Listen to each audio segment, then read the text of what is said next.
Shalom, keluarga Saat Teduh yang terkasih.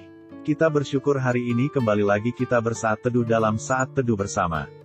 Hari ini ada sebuah pesan dari Tuhan yang teramat penting bagi kita, yang berjudul, Apa kata Alkitab tentang neraka?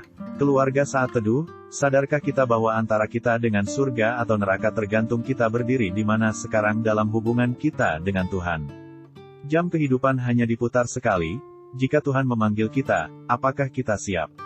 Apalagi di hari-hari ini di mana dunia tidak menentu. Jangan tunda keselamatan jika selama ini kita masih setengah-setengah atau nol sama sekali.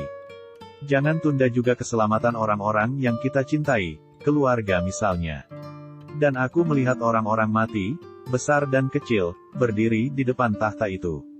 Lalu dibuka semua kitab, dan dibuka juga sebuah kitab lain, yaitu kitab kehidupan. Dan orang-orang mati dihakimi menurut perbuatan mereka, berdasarkan apa yang ada tertulis di dalam kitab-kitab itu. Maka laut menyerahkan orang-orang mati yang ada di dalamnya, dan maut dan kerajaan maut menyerahkan orang-orang mati yang ada di dalamnya, dan mereka dihakimi masing-masing menurut perbuatannya. Lalu maut dan kerajaan maut itu dilemparkanlah ke dalam lautan api. Itulah kematian yang kedua, lautan api. Dan setiap orang yang tidak ditemukan namanya tertulis di dalam kitab kehidupan itu, ia dilemparkan ke dalam lautan api itu. Ada lagu berjudul Amazing Grace yang memiliki lirik, Amazing Grace, how sweet the sound that saved a wretch like me, yang berarti kasih karunia yang menakjubkan yang menyelamatkan pendosa yang jahat seperti saya. Bagaimana kita bisa menyebut kasih karunia itu, amazing, jika kita tidak tahu kita diselamatkan dari apa?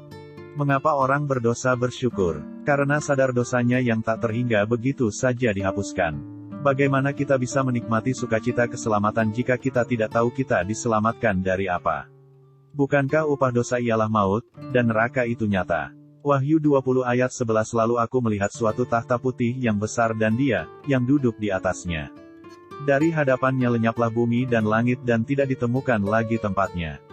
Ini menggambarkan akhirat. Dia, di sini adalah Tuhan Yesus Kristus. Ujung ciptaan Allah harus menghadap tahta pengadilannya. Dari hadapannya lenyaplah bumi dan langit dan tidak ditemukan lagi tempatnya. Ini yang disebut kiamat atau akhir zaman. Ayat ini bukan ilustrasi atau kiasan, tetapi sebuah nubuatan yang pasti terjadi. Jika kita tahu kita akan berakhir di pengadilan Maha Tinggi, betapa salehnya kita harus hidup, takut akan Tuhan sungguh-sungguh, dan mendapatkan kepastian akan keselamatan. Ada beberapa poin penting yang harus kita ingat. 1. Manusia tidak bisa mati tapi meninggalkan dunia. Wahyu 20 ayat 12 Dan aku melihat orang-orang mati, besar dan kecil, berdiri di depan tahta itu. Lalu dibuka semua kitab, dan dibuka juga sebuah kitab lain, yaitu kitab kehidupan. Dan orang-orang mati dihakimi menurut perbuatan mereka, berdasarkan apa yang ada tertulis di dalam kitab-kitab itu. Tuhan memberikan pewahyuan ini kepada Rasul Yohanes agar kita tahu bahwa neraka itu nyata. Setiap manusia yang pernah dilahirkan, satu persatu akan berdiri di hadapan Tuhan, dan akan dibuka kitab-kitab yang mencatat perbuatan mereka. Dan di sisi lain terdapat kitab kehidupan. Manusia jasmani kita bisa meninggal dunia, tetapi roh kita hidup selamanya. Jadi jangan berpikir bahwa kita meninggal lalu lenyap begitu saja. Bagi setiap orang hidup hanya sekali, setelah itu penghakiman. Poin kedua, setiap orang akan diadili tanpa kecuali. Wahyu 20 ayat 13 Maka laut menyerahkan orang-orang mati yang ada di dalamnya, dan maut dan kerajaan maut menyerahkan orang-orang mati yang ada di dalamnya, dan mereka dihakimi masing-masing menurut perbuatannya. Setiap manusia akan berdiri sendirian dan dipanggil sendirian di hadapan Tuhan. Uang, posis, pangkat, pengaruh kita tidak bisa menyelamatkan kita. Kita tidak bisa menyuap Tuhan dengan perbuatan baik kita. Roma 2 ayat 23 Karena semua orang telah berbuat dosa dan telah kehilangan kemuliaan Allah. Roma 6 ayat 23 Sebab upah dosa ialah maut. Allah Maha Suci, tidak mungkin kita masuk sorganya dengan kesalehan kita, bahkan agama pun tidak bisa menyelamatkan. Satu-satunya yang bisa menyelamatkan kita adalah pengorbanan Kristus. Nyawanya ganti kita, Dialah domba yang paling sempurna menjadi korban bagi kita. Jangan kira dengan amal sosial kita bisa diterima di surga. Kita tidak asal mengizinkan orang masuk ke rumah kita hanya karena dia orang baik, kecuali jika kita kenal.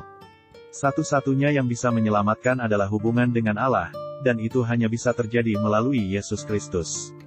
Yesus adalah jalan, kebenaran, dan kehidupan.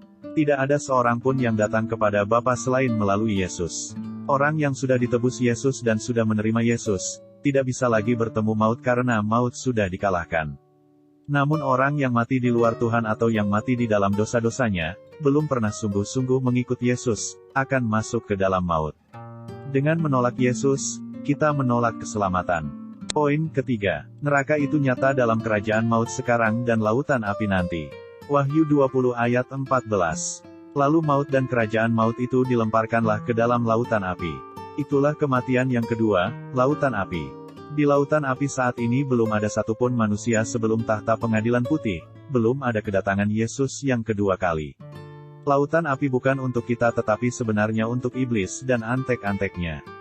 Kita menjadi budak siapa, tergantung apa yang kita lakukan.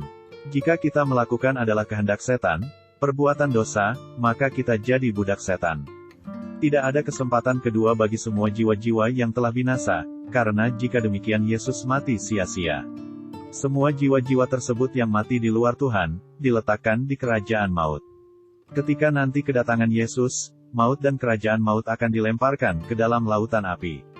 Poin keempat, yang namanya tertulis di dalam kitab kehidupan akan selamat. Wahyu 20 ayat 15 dan setiap orang yang tidak ditemukan namanya tertulis di dalam kitab kehidupan itu, ia dilemparkan ke dalam lautan api itu.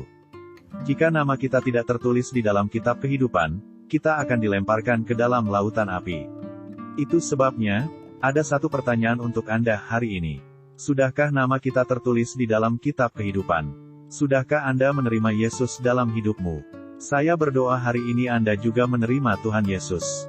Sudahkah Anda dibaptis? Yang belum dibaptis segera ambil keputusan untuk dibaptis.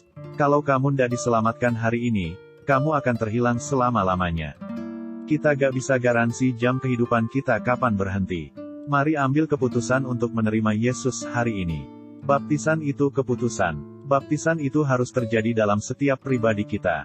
Baptisan itu adalah tanda kita mau serius dengan Tuhan. Kami doakan ada iman di hatimu untuk menerima Yesus hari ini. Bukalah hatimu untuk Yesus. Tuhan, kami berdoa untuk setiap pribadi yang membuka hati untuk Engkau.